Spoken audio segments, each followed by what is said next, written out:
તો જય માતાજી, હું છું સ્વાગત સાથળિયા અને આપણા વિડીયોનો છે આ 15નો દિવસ. તો આજે આપણે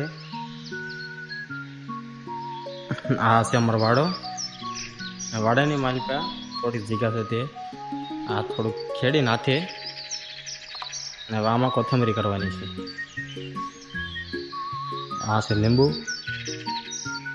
તમને બતાવું મારા વાડામાં શું શું વાવેલું છે. જો આ છે જમરૂખ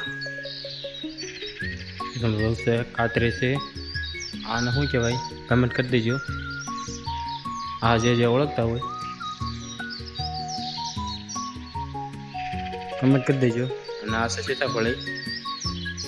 જો આ છે વાડો બધો અમારો.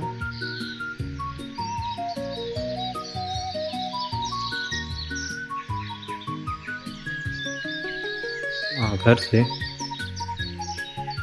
વિડીયો ગમે તો લાઈક કરી નાખજો અને ફોલો કરી નાખજો. હવે મળશું આપણે બીજા વિડીયોમાં. જય માતાજી.